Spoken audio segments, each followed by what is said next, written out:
Welcome to the Evening Review. My name is Okwane, and joining me in studio is Botswana-based author Thapediso. Dumela rra. Thank you very much, Mr. Okwane, for inviting me to this great platform. More especially that I'll be talking about something that I've developed passion in studying and reading about. Of course. Thapediso joins us from Botswana and is the author of The Key to Employment and the Rich African Economy. Since the issue that we're speaking about is touches on unemployment, what in your view should be done to address unemployment, particularly as it touches the youth? Unemployment is a very complex issue, Mr. Okwane. There's a case of digitalisation versus unemployment. This whereby now we see young people after graduating, they are unable to land into new jobs because a machine has been developed to carry over. And there's also another thing of what you can call education versus unemployment. This whereby we have most of young people looking to work into governments, looking into work into parastatals and industries. So this is the thing that we should sit down and ask ourselves, why is it that our youth want to work for these people other than creating businesses for themselves? We have to evaluate this thing from the curriculum. Are they capacitated enough to do their business? Are they capacitated enough to do their inventions? These are the things that we should also be asking ourselves. And the other thing is the issue of foreigners versus unemployment. This way, citizens, they believe that it's foreigners who have got their opportunities. So we should also get into the root cause of foreigners versus unemployment. We should ask ourselves questions. For example, we can take a case of sanctions on Zimbabwe, because after sanctions, that's when we see Zimbabwean people migrate into nearer countries in order to make a living there. So in that way, it makes now that in other countries, now people are getting concentrated in one country. So in solving this thing, it's not for us to fight. It's for us to sit as Southern Africa and ask for the sanctions in Zimbabwe to be lifted. Because as soon as the economy of Zimbabwe revive, and Zimbabweans going back, then there will be opportunities for jobs. So unemployment is a complex issue. And they have also realized one thing, that in around 2018, when the unemployment rate in Southern Africa was growing, in most African countries, the unemployment rate was growing. But there was one country which unemployment was dropping to the lowest in history, and that country was Germany. So we have to ask ourselves, what is Germany? What was Germany? What is it that Germany is doing that we are not doing in our countries? Germany is an industrial country, which something which in Southern Africa we cannot brag that we are. And also Germany is said to be exporting more than they're importing in their country, something that in our countries we cannot brag to say that we are at that level. So in solving unemployment, we cannot solve it by bringing out short answers. Every topic has to be elaborated with its pros and cons. And also I've realized that unemployment is a concern to African countries, but we haven't developed more platforms where we can just sit down and talk about the possible solutions. It's like it looks like at most we are pointing fingers at each other than raising more of the solutions, than bringing more of the solutions to the table. This is something that we should do. And the reason why I wrote the book, I realized that unemployment should need short answers. We need to elaborate each and every topic. I just want to take the conversation back home to Botswana, where you come from. How would you describe the situation in your home country? This situation is not a choice at this moment, because even in Botswana, it's the same situation that South Africa is going through. It's the same situation which Namibia is going through. Even young people, they have started to stage protests. So the situation has cut across. It has never, I wouldn't say there's any country which is safer from this situation. Of course, of course. And what are some of the areas or interventions that we could look at? For example, if we just want to start addressing it at a very small level, in terms of arresting the situation of unemployment. You mean arresting it in terms of bringing it down? In terms of bringing it down, I think we should look at different things, because Some young people now they're graduating and they're not able to learn jobs, and it's because of digitalization. So we have to start seeing how we can get young people to find opportunities while they in the digitalization era. Because now with digitalization, when you lose job, there are other opportunities that are opening up. These are the things that we should look at. And also there's this encouragement of saying now young people, they can start their own businesses. Now we should also look into these young people, because starting business, I think we now want we now want to run like, for example, I would give an example of Israel. Israel is regarded as an entrepreneurial country. They didn't just achieve this out of luck. The development, it facilitated that. In Israel, it is said that young people, they are just taught about business at a younger, tender age.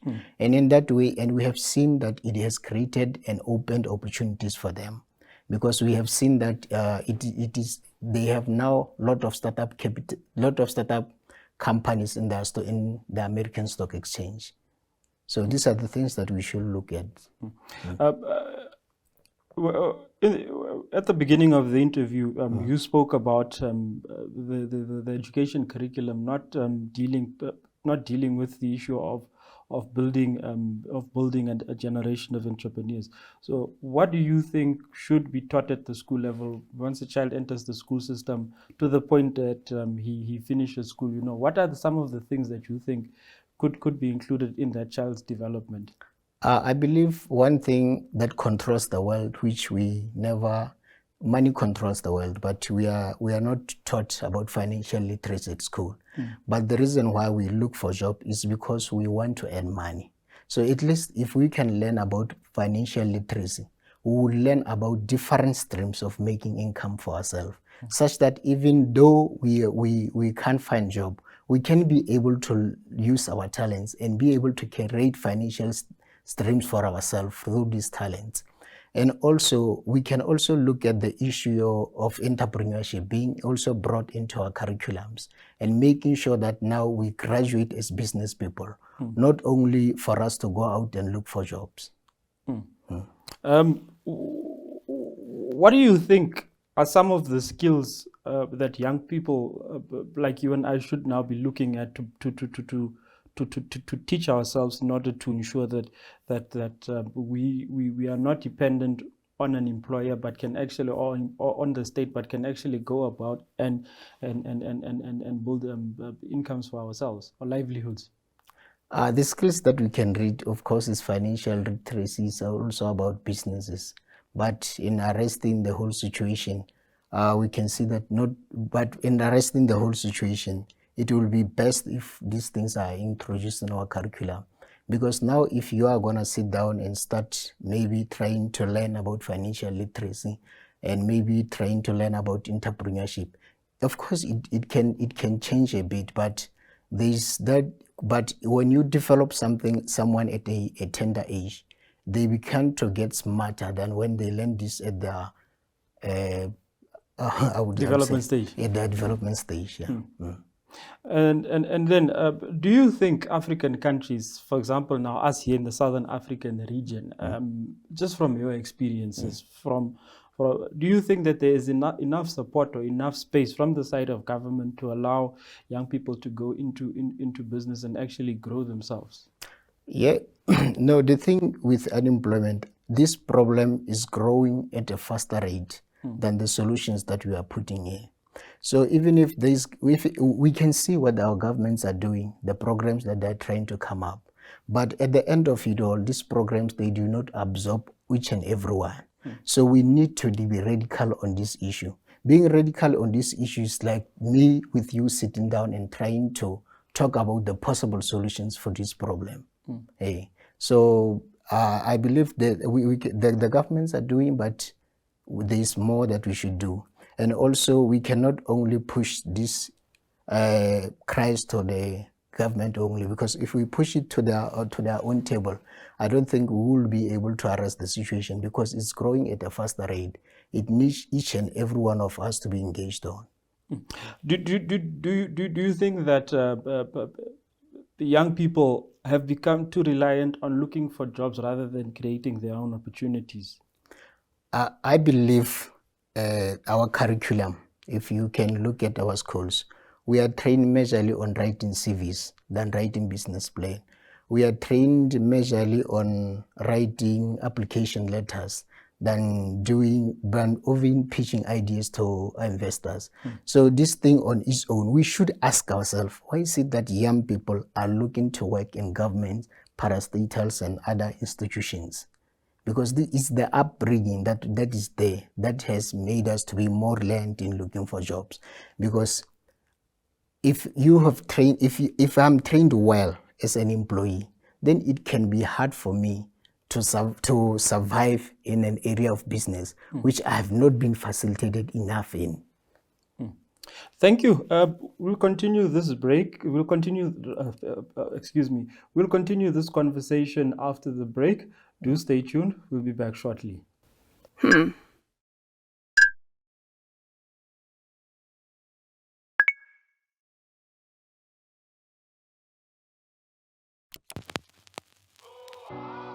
E-Ticket, your online ticket solution for events and event marketing, bringing you ease of mind and making sure that your event gets out there.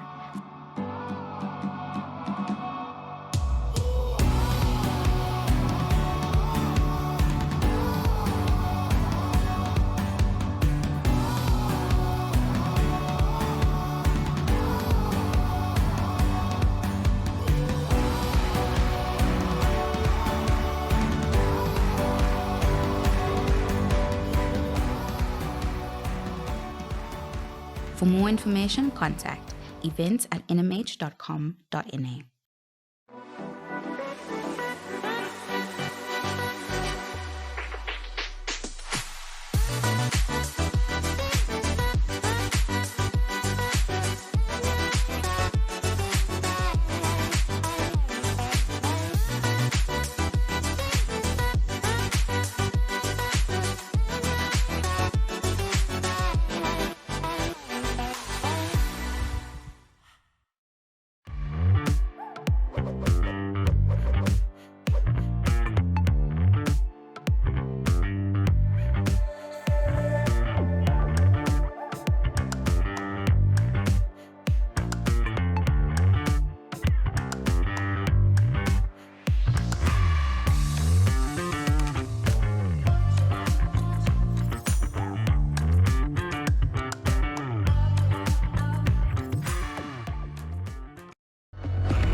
Welcome back to the Evening Review.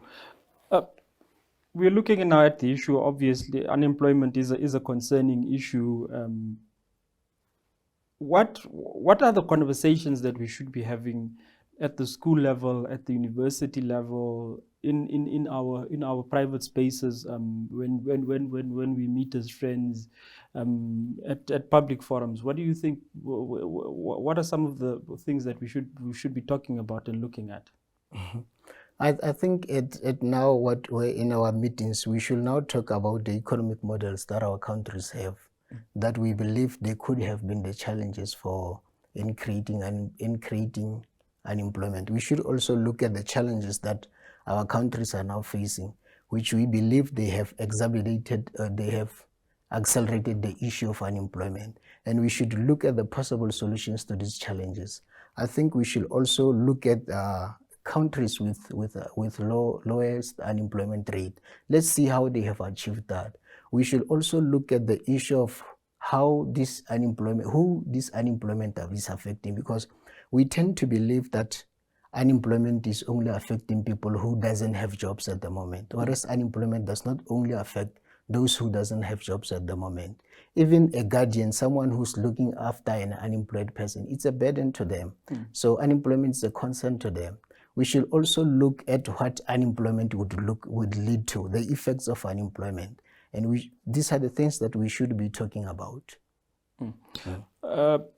Is enough being done to build a knowledge or skills-based society that can go out there and tackle these issues? Yes, we can look it in this area. At first, we used to believe that unemployment is only affecting people who lacked skills, who were not graduates. We tend to, because there was this notion of saying, go to school, graduate, then you'd find the best paying job. This is no longer the case. Now we see that there are graduates looking for jobs. And we cannot say these graduates doesn't have skills. Graduates, they have skills. But at times, some people could cover it and say they have skills, but they lack experience. Look, now some jobs are, now some companies, they are reshuffling workers. They are trying to, retrenching workers.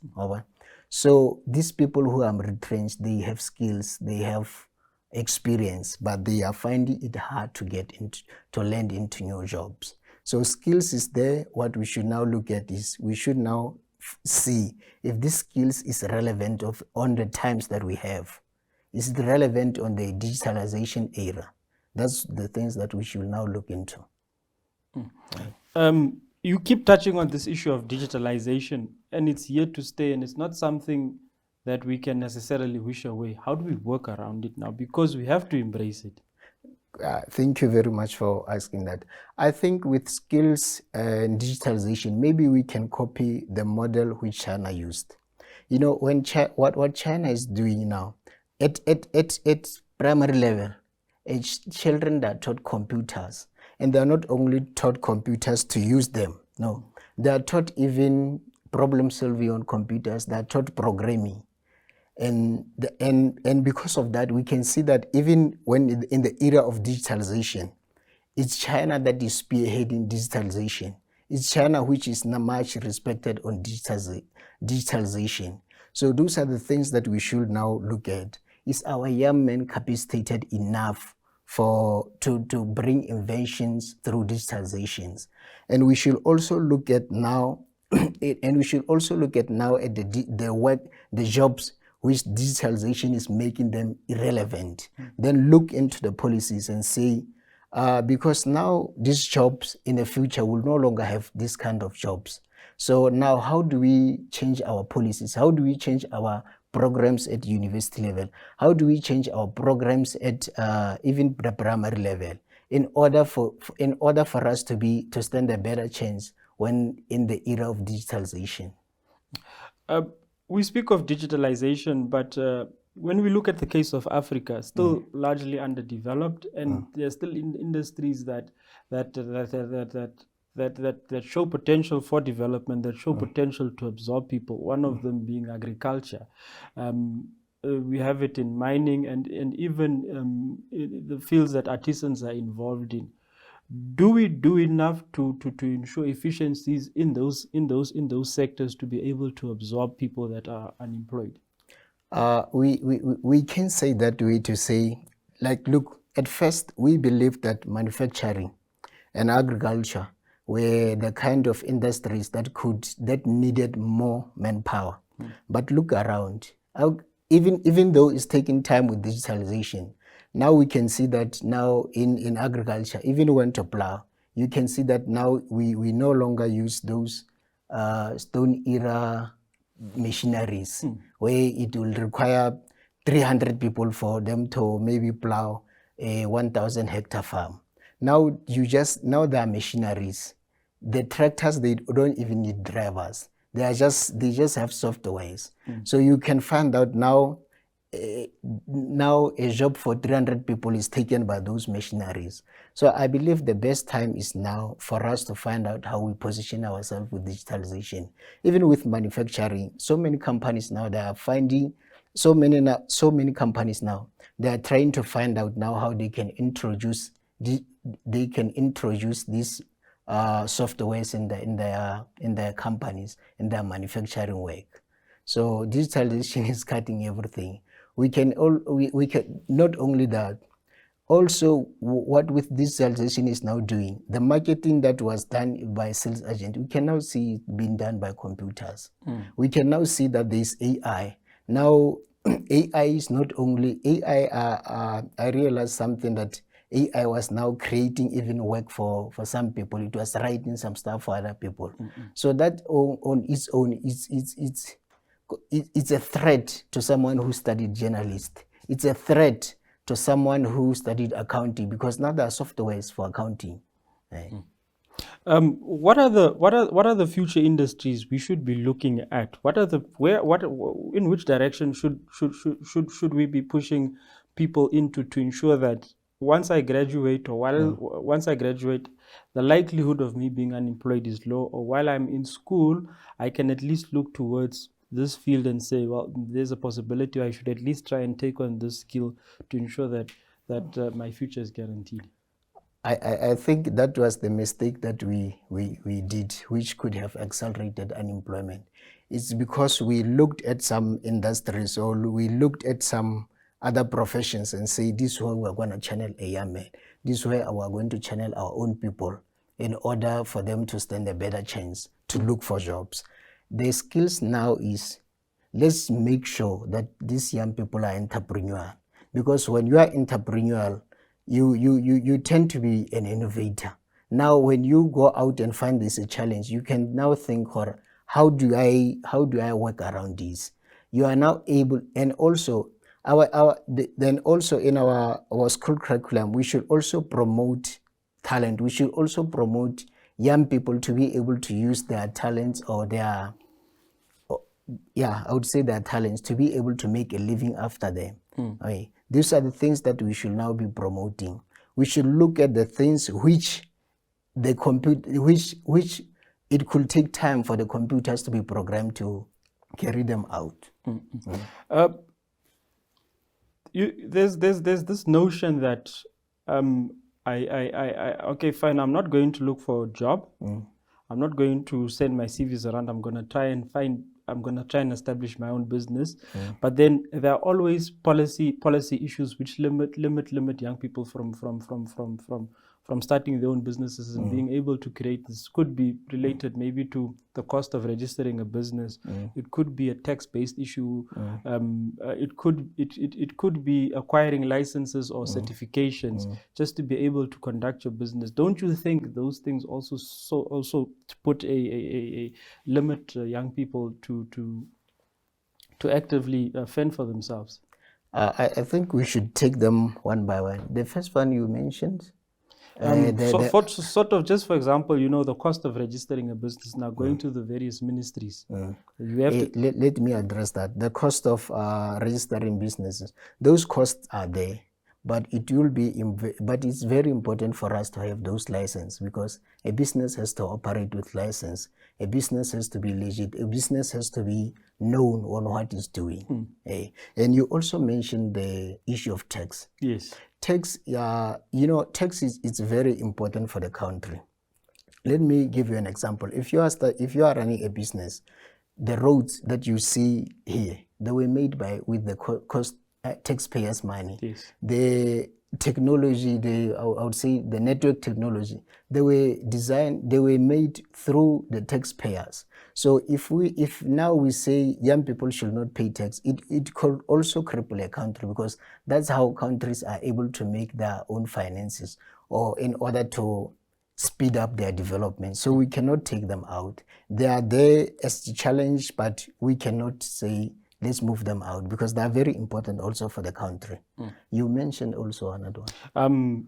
So sort of like for example, here in Namibia, if you register, for example, a shabin or a restaurant, you need your social security certificate. You need your for example, you need a certificate from the local authority to say you can conduct this business here. The venue in which you're conducting it is fit for a business. But I believe you've already spoken to that. I want to now move to the issue of your book, Yes. The Key to Employment and a Rich African Economy. Just to start off, what was the inspiration for the book? The inspiration for the book, I was raised by my grandmom, so every day she would wake me up when I go to school, and she would be like, "Son, I want you to study hard at school, because upon graduate, you are going to first find the best paying job, and you are going to change even the poverty at home." I did that. I studied. Unfortunately, she passed away when I was doing grade 5. So after I graduated from university, I began applying a lot for jobs. And for a period of a year, I was getting frustrated because I've been applying for jobs and I haven't even received even replies to say, we have seen your application, just that there are no jobs, or we had someone better for this position. So that thing became a frustration for me. It became a concern for me. I was asking myself, what's happening? That's when I realized that I'm in a pit deeper than poverty. That's when unemployment got real to me. So I started to sit down and paid attention to anyone who was talking about unemployment. Because with the political leadership, normally when they talk about solutions to unemployment, they will be like, we are going to bring investors and they are going to change the situation. So I had to study about investors. Are investors really the key solutions to this problem that I'm going through? So I studied about those cases. I had to sit down and see because some people will be like, education is a problem. I had to sit down and see, I cannot just say education is not a problem, because of course it cannot, not everything can be a problem. I have to find out what are the key issues that they are raising in education. Those are the things that I looked at. I had to look at the strategies of countries with low unemployment rate. How did they achieve? Why is it one country without why will a country without any natural resources be rated as one of the top 10 richest countries in the world, with a millionaire said to be, when 1 out of 6 homes? Those are the things that I sat down to study. So I was just amazed by the facts that I was finding out in the book. That's when I started to write the book. Because another thing is that we have leaders, our leaders now, we can see that they are trying to encourage that youth should run businesses for themselves. So I had to sit down and ask myself, if this youth capacitated well enough to run businesses? I had to sit down and see if our leaders are saying young people should go into business, which countries have been successful in doing that. That's when I found that in Israel, young people are taught business at a tender age. I had to look at the whole scenario, even in the value chain, the economic models that we have in our countries. Do they facilitate that? Do they facilitate job creation? And then just in closing, where can people find your book if they're interested in reading? Oh, I have a copies. The book is on Amazon, so they can buy it through Amazon at the moment. Okay. Thank you for joining us on the Evening Review. Okay. Thank you very much, sir. Thank you for tuning in. Good night.